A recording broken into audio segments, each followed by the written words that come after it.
Welcome, everybody. This is Anna Thea, and I am so excited to teach this class, Understanding Why Your Beloved Causes You to Feel More Sensitive Than Ever.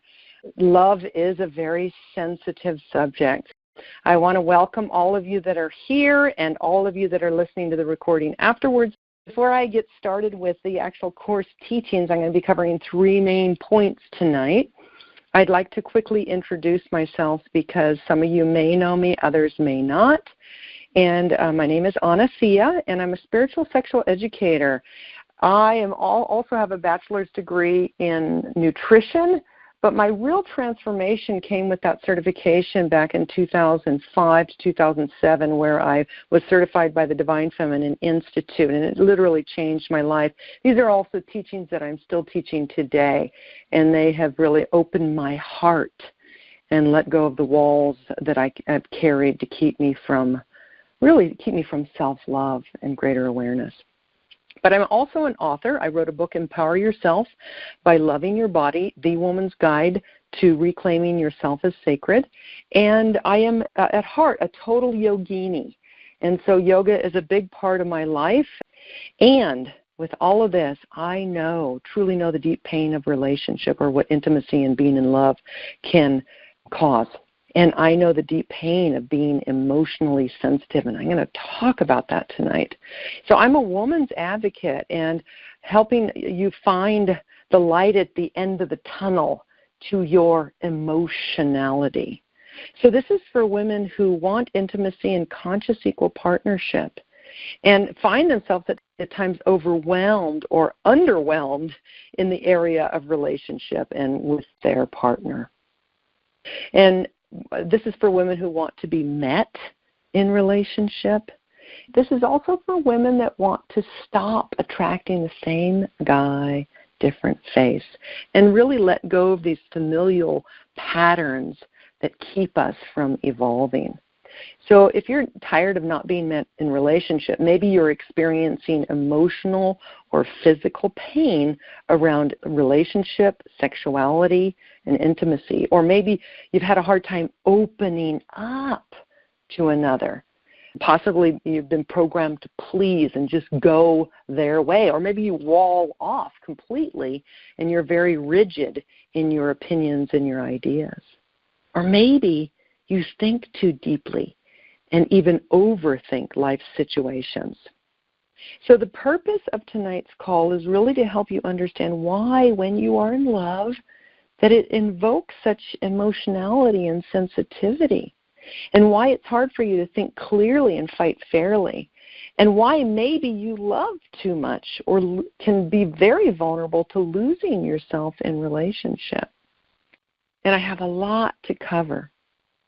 And I'll give you all that I can in this time period. But I promise before I finish, I will show you how you can actually receive more. But by the end of the class, you will understand why you are sometimes easily triggered, upset, or emotionally overwhelmed with your partner and what you can do about it. You'll also be given an opportunity to deal with these issues in a whole new way. Because I want to tell you it's a good thing you are emotional and sensitive, and I want you to learn how to celebrate it and honor it. And I want you to learn how to express your emotions in a positive way instead of repress them. So what would it be like to feel completely in your compassionate power in your relationship instead of like a bitch, right? Or aloof, or distant, or scared, or freaked out?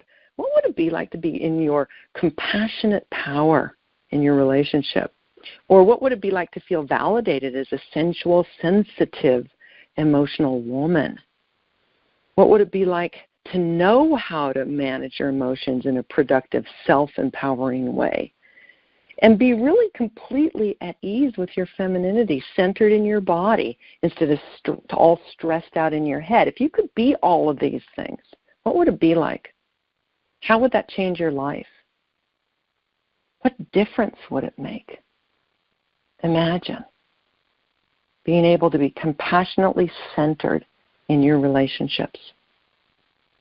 The only way you are going to accomplish that is by deepening the relationship you have with you. There's no other way around it. No matter where you're at or who you are with or how much personal development you have done, there is always more self-love you can cultivate. There is always more self-awareness that we can all gain in our journey of life. There's always more in which our heart actually can open. I think that's what we're really here to learn. And I'm here to tell you that honoring your feelings as valid is the path. When you feel, you heal. And when you feel, when you really learn how to feel and fully embrace your emotionality as a woman, you will deepen your relationship with you. And you will deepen your connection to your femininity, and that's where your power is. So do you want to have a deeper connection to your feminine side? That's what a lot of women come to me and say, I want to have more connection to my femininity, because we live in such a masculine-oriented world, and there's nothing wrong with masculine energies. We just need a balance more, and I can help you with connecting to your feminine side. It doesn't matter whether you're in relationship or out. This information is going to be very important for you to know, because ultimately we're in relationship with ourselves, and other people affect us. The reason why I'm doing this class is to educate you to gain greater insight into your emotionality and your sensitivities, and to honor them, which I've already actually stated. But do you sometimes ask yourself, why doesn't my partner get it? Or maybe you ask the other thing, what's wrong with me? Or why is he or she, depending upon who your partner is, why are they so self-absorbed? If your partner is not an HSP, he's different. And that different causes problems in the relationship. So I use the word HSP, and that's one of the points that I'm going to be introducing to you tonight if you're not familiar with it. So what I'm going to cover to help you understand why your beloved causes you to feel more sensitive than ever is I'm going to talk about HSP, which is being a highly sensitive person. I'll talk about that in a minute. The other one I'm going to talk about is emotional dyslexia. And the third one is your inner authority. So let's go ahead and jump right into HSP. If you've never heard that before, then I'm so glad you're here, because it's really important for every single person on the planet to know about HSP, highly sensitive people. Now, Elaine Aron, I was introduced to her just really only about a year ago, and she's a psychologist and author, and she's done amazing research. She wrote a book, The Highly Sensitive Person, and it was published in 1996, but she's been researching this phenomenon of HSP since 1991, and she has some really powerful research. She actually has a documentary that she put together, and I would highly recommend that you watch it. All you have to do is go to Sensitive4.com. But the world needs love. And what she believes, just like I do, is that HSPs are meant to bring much more love to light in this world. So you being an HSP, if you are, and chances are if you're listening, you just might well be, then you're here to bring more light onto the world and more love onto the world. So that's a good thing. And if you are an HSP, then you need help with intimacy. You see, people that are HSPs have trouble being known and appreciated for who they really are, because we live in such a desensitized world. And HSPs have trouble in relationship because of their different needs. And I hate to say it, special needs, which are beautiful needs. Like honor, respect, patience, kindness, gentleness. Oh my gosh, the world needs more of these things.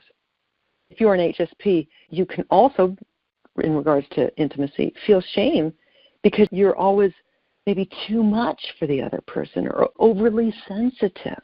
So you start having guilt or shame about that. You see, there are different temperaments. And these different temperaments can cause a lot of trouble in relationship.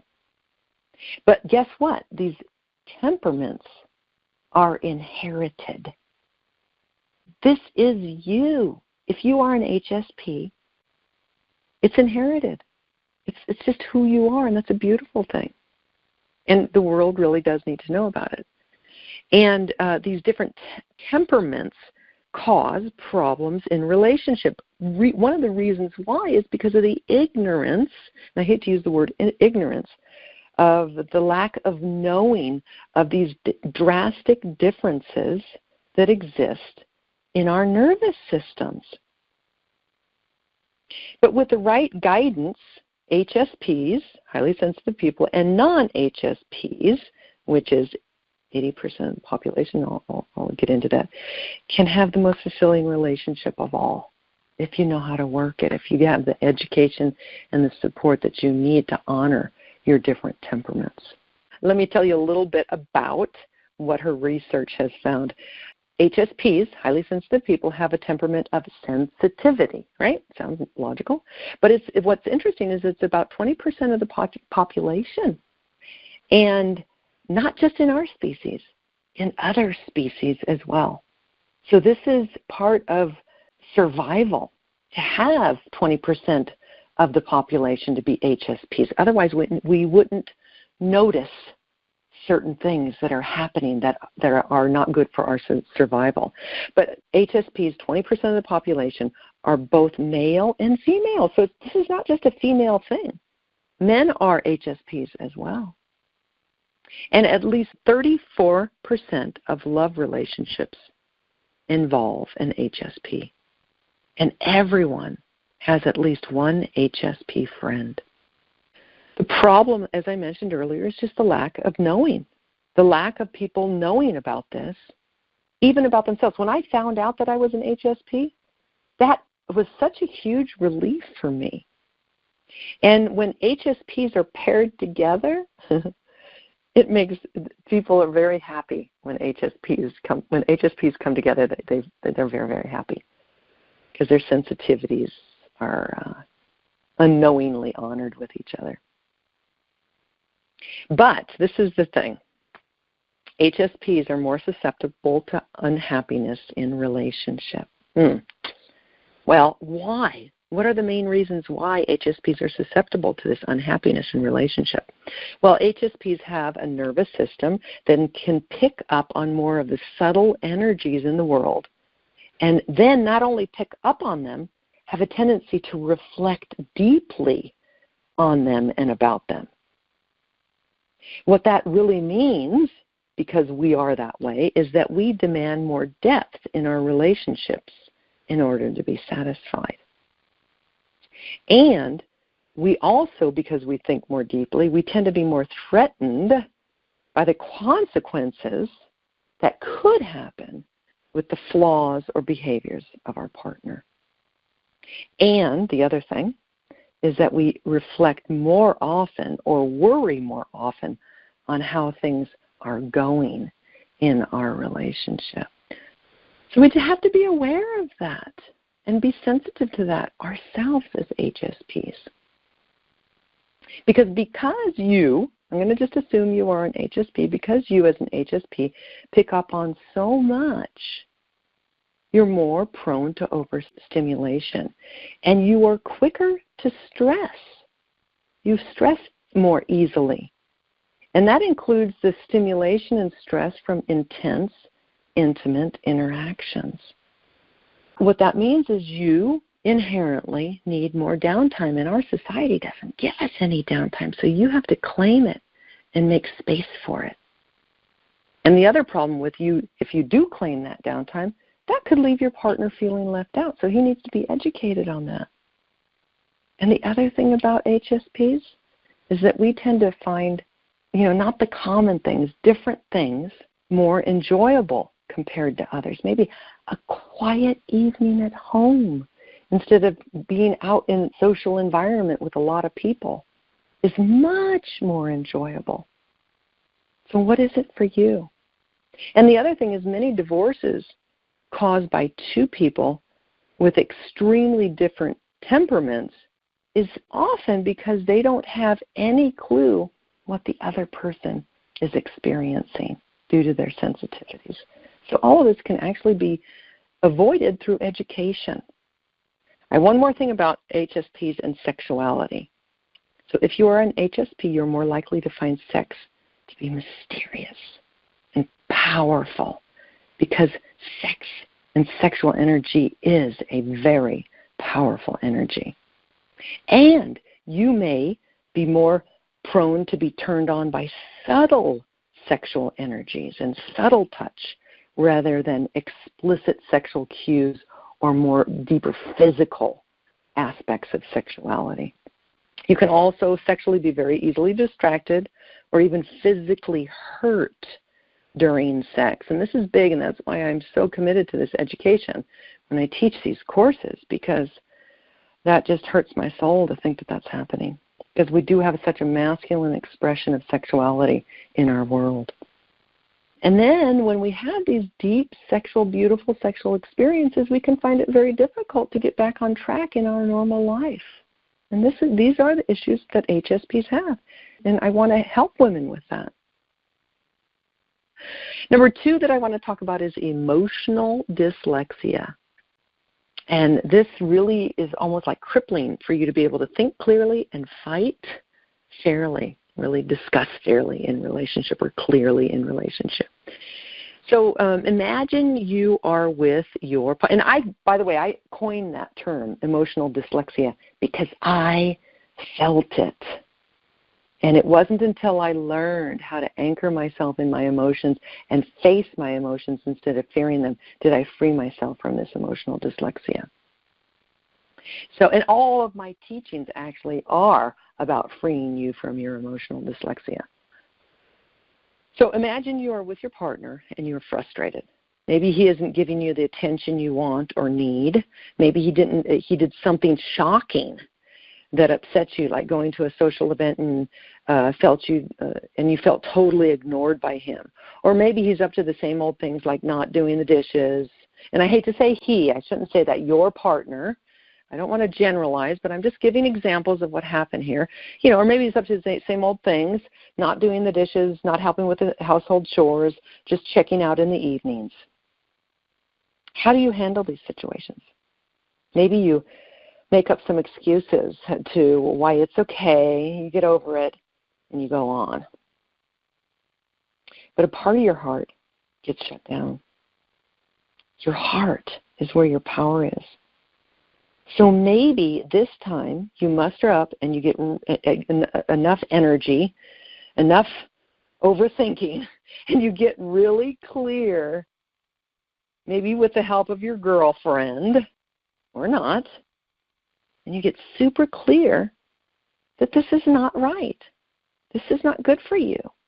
And you start telling them what's really bothering you. You start the conversation completely clear and centered about how the situation is just not right. But as you discuss it with your partner, you start losing clarity. You start seeing his point of view. You even start to think he is right, and you begin to doubt yourself. You may, does this stuff sound familiar? You may even get to the point that you realize he is right and you're totally wrong. That's emotional dyslexia. But what happens is you walk away and later you have misgivings again, and your heart further shuts down, and then you shut down. The relationship starts spiraling downward. So I want to free you from emotional dyslexia.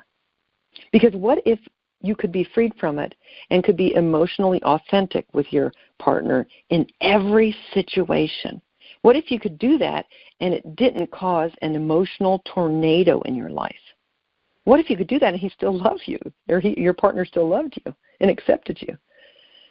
And that you could be solid and clear with what was going on with you instead of confused and wishy-washy. This is about inner authority. This is how you free yourself from emotional dyslexia. That's my point number 3 is cultivating your inner authority.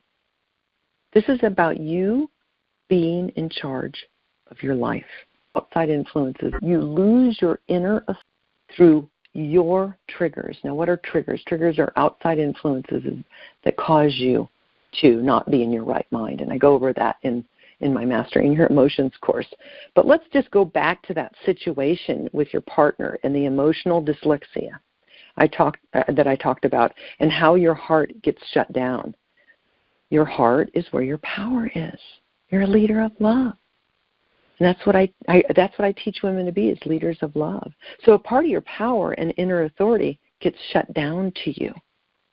You can cultivate your inner authority by understanding what's going on when you get triggered, or when you have that emotional dyslexia. You get triggered, okay? You need to know and be very clear about what your triggers are. And another thing that you really need to be aware of in these intimate relationships is that your lover is simply a reproduction of one of your parents. Your love relationships are simply a reproduction of your childhood experience or story. You recreate your family of origin environment when you fall in love. And falling in love is your soul wanting to heal and connect back to your power, back to the power of your soul and the inner authority of your soul. When you're triggered, upset, or overwhelmed with emotion about what's going on in your relationship, in current daytime, right now, in your life, what's actually happening is you are being taken way back to a time from your childhood that was upsetting, but you didn't have the authority to do anything about it. You were just this little person with these big parent God figures. Imagine that. I mean, you're this tiny kid and you're looking up to them, and they are in charge of you. Well, I want you to know that little girl inside you still exists, and she needs to learn how to have a voice. And that voice needs to be expressed in today, now, in your relationships. Your partner is just showing you your little girl. And actually, I have to say, that's a good thing. So your inner authority, or lack of inner authority, basically defines how you allow yourself to be treated in relationship. So to kind of give you an idea, signs that you're not having a strong sense of inner authority, and don't feel bad about this. Most of us don't have a sense of inner authority. We look to outer authority because these parents were these big giants, right? So this is our own rite of passage to develop and cultivate this inner authority and be these beautiful giants that we are spiritually, okay? What are signs that you need to have a stronger sense of inner authority? It's when you say no, when you mean yes, or saying yes when you mean no, not being able to say no when you know you should, or feeling guilty when you do say no and stand up for yourself, or not speaking your truth in order to please others, or adopting another person's beliefs or ideas because you want to be accepted and loved, or not calling, and this takes courage, not calling out someone who has mistreated you. But you need to learn how to call them out in the right way. Or accepting physical touch or sex when you don't want to. That's not good. Not for your beautiful female sexual response system. Or giving too much just to be perceived as useful. Or becoming overly involved in someone's problems. So these are signs that you need to cultivate more inner authority. So the biggest point here is when you develop a sense of inner authority, your life will be more fulfilling. Your relationships will have more connection and intimacy. And other people won't get you off-centered. And your beloved won't get you off-centered as much, okay? So I want you to know you teach people, and I'm sure you've heard this, you teach people how to treat you. You allow or don't allow their behavior. Connecting to your inner authority is the path to understanding why your beloved causes you to feel more sensitive than ever. Your beloved, your partner, is truly your blessing for you to cultivate and establish a sense of inner authority. Your partner is your practice partner for your own personal growth. Now, I want to mention one more thing is about inner authority versus outer authority. Many of us are raised to look to outer authority, and that's because we had these giants raising us. We were just these tiny little people, right?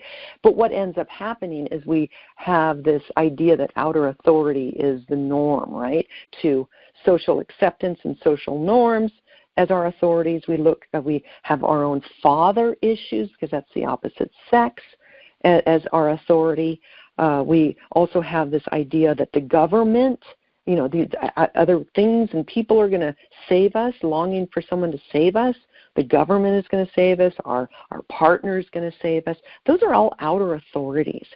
And because of where we're at and because of what's going on with our country, we know unequivocally we are in changing times. And all of the structures and systems in our outer authorities, government and social systems and all of these things, are really kind of having to be rearranged, and they're falling apart. Hopefully they're transforming is the optimistic point of view that I want to maintain. But the outer authorities really are an illusion. And so that's why more than ever for you right now, it's so important for you to develop your inner authority, because we're all starting to learn that outer authority is an illusion, and it probably isn't benevolent either, and that's the scary part. And that's why it's most important for you to develop your inner authority. All right. So I covered a lot. I talked about highly sensitive people. I talked about emotional dyslexia. And I talked about you cultivating your inner authority. And these are things to help you understand why your beloved causes you to feel more sensitive than ever. And I'm here to really help support you in centering and anchoring yourself back into your own power. And really, through that, creating more intimacy, love, and connection than you ever dreamed possible. So let's look forward into what you can do with this information now. I want to give you an opportunity to take this information and turn it into better relationships in your life, especially the relationship that you have with you. I would like to talk about, and I'm really excited about my next class that I'm going to be giving, because it goes hand in hand with this idea of understanding why your intimate relationships cause you to feel sensitive, cause you to feel triggered, cause you to feel emotional. So are you ready to honor your emotions and your sensitivity and create the relationships and type of life that you only dreamed of? I mean, nobody's going to make that beautiful life for you other than you.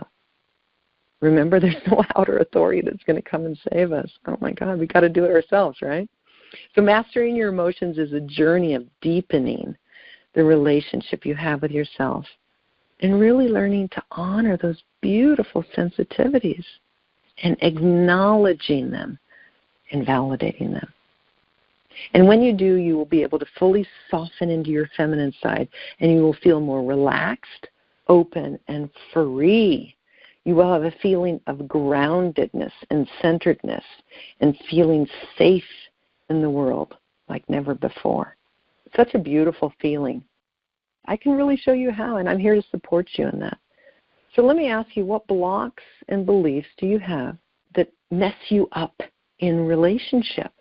What keeps you from setting healthy boundaries for yourself, for example? Do you know how to take care of yourself emotionally? Do you know how to take care of yourself really well emotionally? If you are a woman, that's a tool you need, and you'll need it for the rest of your life. I've coined a term. And what excuses keep you from owning your truth? Ladies, it's now time for us to lovingly speak our truth so that we can have deep connections and honor our sensitivities. So what I want to give you is tools to last a lifetime for you to take that armor off and really honor your sensitivities and claim your rightful place as that 20% that's helping to create a better world. And you'll learn how to become more receptive, connected to your femininity, and feel guilt-free about it. Yes. And in the process, you're going to develop a more sacred, beautiful relationship with your body, because that's where your emotions are. They're in your body. Thank you for listening. This is Anathea, and I look forward to having you in one of my classes. Thank you.